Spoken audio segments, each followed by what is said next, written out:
Shalom Bapak Ibu Saudara-saudaraku yang dikasihi Yesus Kristus.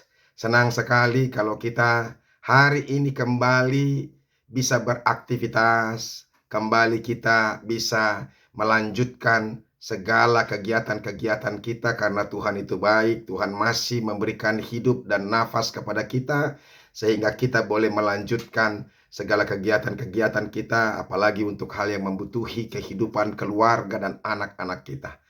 Dan saudara-saudara, kemarin kita sudah lelah merayakan hari ulang tahun kemerdekaan negara Republik Indonesia, negara kita yang kita cintai ini yang ke-77 tahun. Kita bebas merdeka dari penjajahan. Tetapi saudara-saudara, penjajahan yang paling mengerikan adalah penjajahan karena dosa. Makanya saudara-saudara, hiduplah di dalam Tuhan, maka hidupmu tidak akan pernah dijajah oleh kuasa dosa lagi. Bahkan hidupmu akan hidup dengan hidup yang baru. Engkau akan dilahirkan kembali sesuai dengan apa penebusan Kristus kepadamu. Kalau engkau percaya kepada Yesus, maka hidupmu akan hidup yang baru, penuh sukacita, penuh kebahagiaan. Amin. Bapak Ibu Saudara-saudara, firman Tuhan yang menjadi renungan buat kita hari ini, yaitu yang diambil dari Maliaki pasal yang ketiga, ayat yang ke-17. Tetapi sebelumnya marilah terlebih dulu kita menyerahkan hati dan pikiran kita untuk diterangi oleh Roh Allah. Kasih karunia dan damai sejahtera dari Allah Bapa dan dari anaknya Tuhan Yesus Kristus, itulah yang menyertai hati dan pikiranmu sekalian. Amin. Bapak Ibu Saudara-saudara, Maliaki 3 ayat yang ke-17 dikatakan demikian. Mereka akan menjadi milik kesayanganku sendiri. Firman Tuhan semesta alam. Pada hari yang kusiapkan, aku akan mengasihani mereka sama seperti seseorang menyayangi anaknya yang melayani dia. Demikianlah firman Tuhan. Bapak Ibu Saudara-saudaraku, pernahkah kita merasa kesal, merasa kecewa, bahkan marah dan sedih terhadap keadaan ini, terhadap Tuhan bahkan? Ketika kita semakin percaya kepada Tuhan, memberikan hati untuk melayani Tuhan, semakin mencintai Tuhan, tetapi hidup kita terasa semakin berat. Hidup kita terasa semakin terbeban. Hidup kita terasa semakin begitu bergumul. Saya tidak tahu bagaimanakah kita orang-orang yang merindukan Tuhan, mencintai Tuhan, yang selalu memberikan hati kepada Tuhan. Bagaimana hidupmu? Apakah engkau penuh dengan sukacita? Apakah engkau penuh dengan beban? Saya mau katakan kepada kita saudara-saudara, kadang-kadang kita terpancing, kita sering sekali membeda-bedakan, bahkan kita iri terhadap orang-orang yang jahat, orang-orang yang tidak pernah mengasihi Tuhan, orang-orang yang tidak pernah memberikan hatinya kepada Tuhan, tetapi terlihat mereka seperti hidupnya senang, hidupnya penuh kebahagiaan, kegembiraan, tidak ada kesusahan dalam apa? Dalam hati dan pikirannya. Dia terlihat justru awet muda, dia terlihat justru sehat, energik. Sementara kita saudara-saudara sering sekali tampilan kita pun semakin berat. Karena apa? Memang sering sekali percaya kepada Tuhan, sering sekali ketika kita aktif dalam kegiatan-kegiatan untuk Tuhan, kita lelah. Saya sudah merasakan saudara-saudara dan sudah melihat juga orang-orang yang selalu memberikan hati kepada Tuhan, memberikan diri kepada Tuhan, memang hidupnya melelahkan.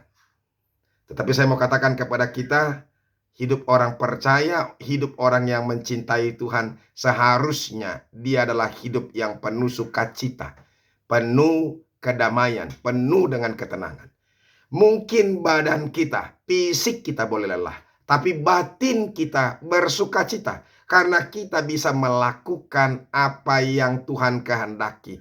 Karena kita bisa melakukan pelayanan buat Tuhan. Nah, memang orang yang memberi hati pasti dia akan memberikan waktunya lebih besar, lebih banyak dan paling banyak. Dan dia akan memberikan pikirannya lebih besar, lebih banyak dan paling banyak. Bahkan juga memberikan materinya lebih besar, lebih banyak dan paling banyak. Sementara kadang-kadang ada saja orang-orang yang dengan begitu gampangnya hanya menikmati, ya ikut dalam satu kegiatan tanpa sedikit pun terbeban, bagaimana memikirkan, bagaimana ikut ambil bagian untuk menciptakan sebuah pelayanan. Ya, makanya banyak orang merasa tidak adil. Tapi saya mau katakan kepada kita saudara-saudara, jangan pernah merasa tidak adil.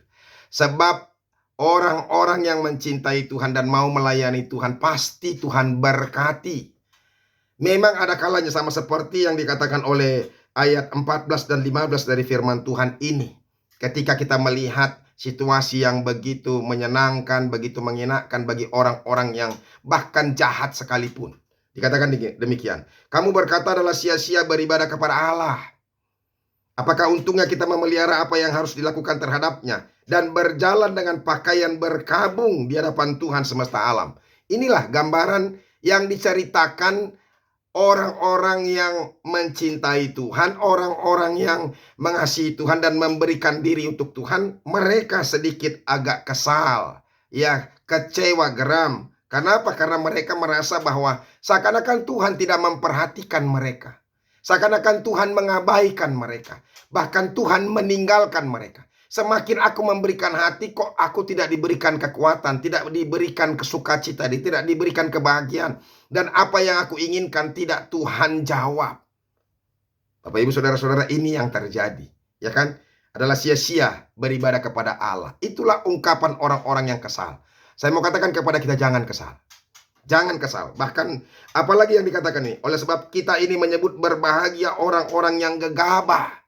Bukan saja mujur orang-orang yang berbuat fasik itu. Tetapi dengan mencobai Allah pun mereka luput juga. Kita melihat orang-orang yang menghina Tuhan pun. Loh, kok Tuhan seakan-akan biarkan dia sejahtera hidup, enak-enak aja, tenang-tenang aja. Kita justru yang disusahi. Nah saudara-saudara, justru kita harus bersuka cita, bergembira. Ada orang-orang yang apa? Yang melatih kesabaran kita dengan lebih baik dan tidak dibayar. Saya mau katakan kepada kita saudara-saudara, bersukacitalah kalau ada orang yang selalu menghina, mengejek, bahkan memfitnah kita karena kita sedang dapat pelatihan ya yang gratis. Supaya kita menjadi orang yang sabar, orang yang teguh, orang yang kuat, orang yang semakin mencintai Tuhan. Lihat saudara-saudara, orang harus mengeluarkan biaya yang lebih besar untuk pelatihan dalam kehidupan di dunia ini. Bukankah begitu? Ya, kita bayar mahal untuk mendapatkan sesuatu, kemampuan demi kemampuan, kecakapan demi kecakapan. Sementara ini kita dapat pelatihan gratis dari kehidupan dunia ini, dari orang-orang yang mencemooh kita. Kita harus bersabar justru. Kita harus bersuka cita. Dan kita harus bahagia. Karena ada orang yang mau melatih kita. Bukankah kita harus berterima kasih kepada mereka? Nah, oleh karena itu saudara-saudara, ya mari kita mengerti tentang firman Tuhan dulu. Makanya Tuhan katakan di sini, mereka akan menjadi milik kesayanganku sendiri. Orang-orang yang mencintai Tuhan akan menjadi milik kesayangan Tuhan. Ingat itu. Ini janji yang disampaikan Tuhan kepada kita orang-orang yang percaya. Makanya setia, tetap semangat, tetap bergembira. Jangan putus asa, jangan kecewa, jangan kesal. Apalagi marah kepada Tuhan. Apalagi satu yang paling pantang. Yang tidak boleh kita lakukan. Meninggalkan Tuhan. Karena kita merasa kesal. Makanya tetap teguh, tetap semangat. Itu yang dikatakan Tuhan sekali lagi saudara-saudara. Firman Tuhan semesta alam, pada hari yang kusiapkan, aku akan mengasihi mereka sama seperti orang yang menyayangi anaknya yang melayani dia. Saudara-saudara, adakah kita tidak mencintai anak kita? Apalagi anak kita itu begitu setia, baik melayani kita. Demikian juga dengan Tuhan. Tuhan pasti akan mengasihi kita. Bagi orang-orang yang mencintai dan mau melayani dia. Makanya tetap setia, tetap sabar, tetap kuat. Engkau akan mendapatkan berkat. Terlebih engkau akan mendapatkan apa? Tempat yang mulia. Tenang saja, tetap semangat. Tuhan Yesus memberkati. Amin, mari kita berdoa. Terima kasih ya Tuhan untuk firman-Mu yang boleh kami dengarkan. Kami bersyukur sekali kalau kami selalu diingatkan oleh firman Tuhan. Bahwa terkadang Ada saja kekesalan, kekecewaan, kegeraman, kemarahan kami karena melihat orang-orang yang fasik itu seakan-akan mereka tidak mengalami pergumulan. Padahal pada waktunya mereka itu akan dihukum oleh Tuhan, dan orang-orang yang setia, orang-orang yang baik, orang-orang yang mau memberikan hatinya kepada Tuhan dan melayani Tuhan akan mendapatkan berkat. Ajar kami untuk menerima janji itu ya Tuhan. Tuhan Yesus, terima kasih. Amin. Bapak Ibu Saudara-saudara yang sudah dengarkan firman Tuhan, tetap semangat. Mari kita jalani kehidupan ini dan teruslah melayani Tuhan. Teruslah percaya kepada Tuhan. Teruslah memberikan hati untuk Tuhan. Jangan pernah berhenti. Tuhan Yesus memberkati. Sampai ketemu besok. Salam.